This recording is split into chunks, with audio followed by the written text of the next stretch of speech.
This is your girl, Detra Wilson, certified life coach and author of There's More in You: How to Sustain Your Faith in the Midst of Obstacles. I'm reading to you an excerpt from my book that people absolutely love. I believe that this will help you to figure out whether you're walking by faith or you're walking by sight. If you've been through some things and you're going through some things, this will help you to adjust yourself. So here we go. Many of us try to fake it until we make it, but we can't fake faith because we are either walking by faith or walking by sight. Out of the heart, the mouth speaks. Therefore, we will have various indications that our faith tank is low according to the things we say.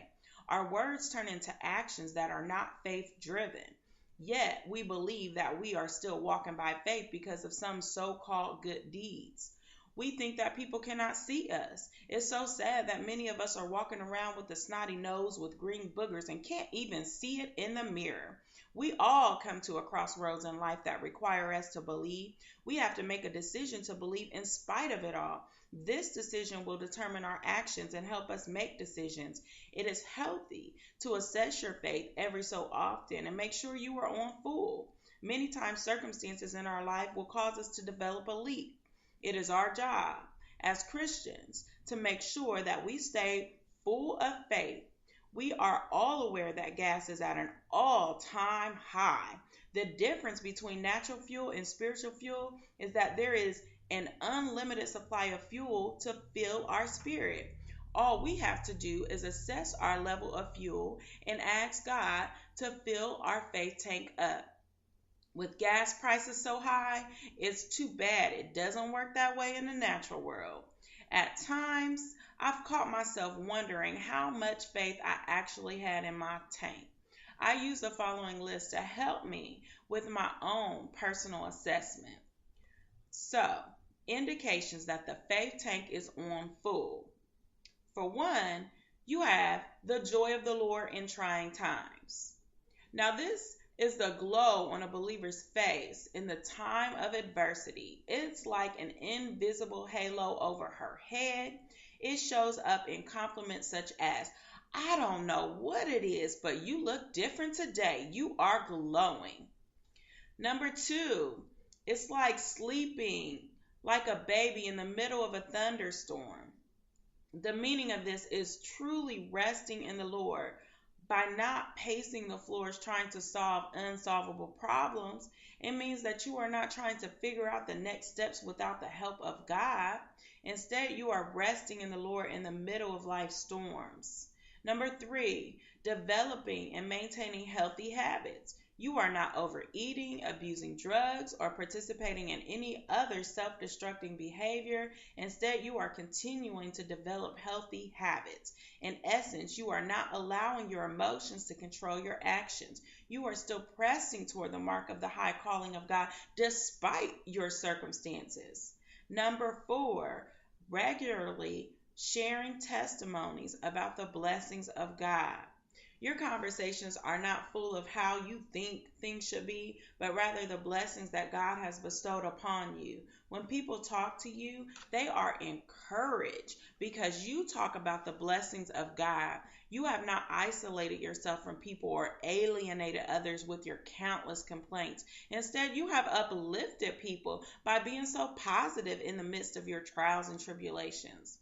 Now, on the other hand, there are plenty of indications that your faith tank is on empty. So, it is not difficult to identify the person whose faith tank is on E. So, let's look at that. Indications that your faith tank is near empty.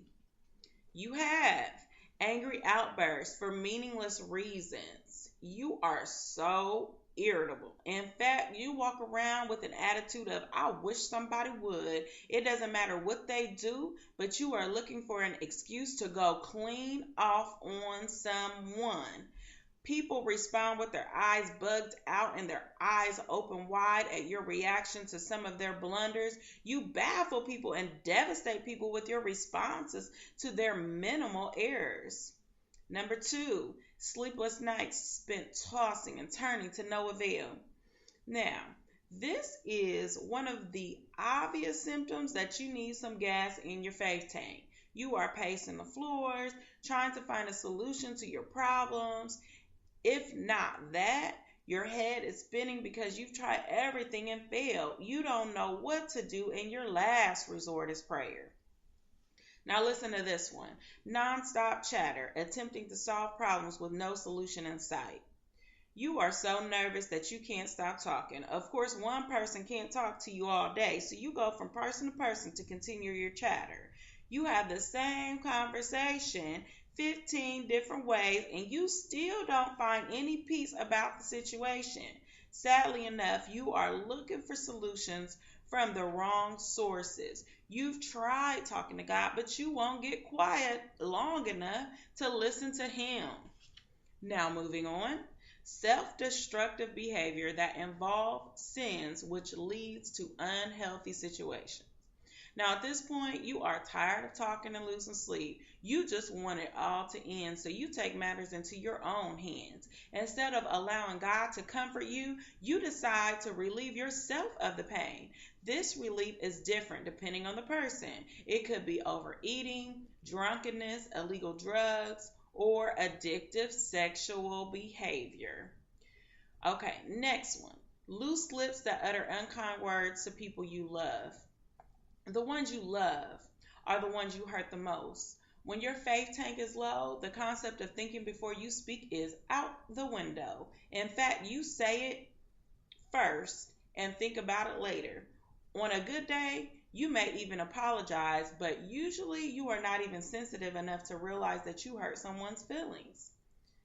Okay, the next one here is difficulty making decisions due to instability. I don't know what to do is the theme of your life. It's hard for you to pick out which color socks you are going to wear. You need to get opinions about everything.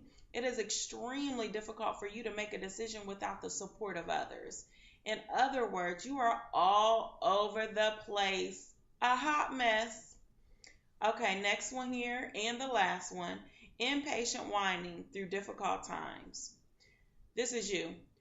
Why is this happening to me? You are constantly questioning why you instead of someone else. You say, when, Lord, when? You feel entitled to blessings and do not understand the concept of patience. It is difficult for you to accept the things that you cannot change. In fact, you struggle with comparing yourself to others and do not understand the uniqueness of your individual spiritual journey. When your faith tank is on low, you must understand that faith is not a maybe. Faith in reality is a definitive knowing that it will be in a matter of time. It is not an if, instead it's a when. When you have faith, how, what if, or it might does not exist. Doubt is not a factor because with faith, we know that it will be when it will be. Now, accepting the truth is not an easy thing to do, but understanding the foundation of faith is the key to success. Great faith is the grassroots of accomplishing goals of any sort. If you want to know where to start, begin with belief. A belief that does not falter in hard times is required to endure until the end. Faith is like fuel to your dreams. Without it, you will not succeed. It is a basic principle and fundamental to success.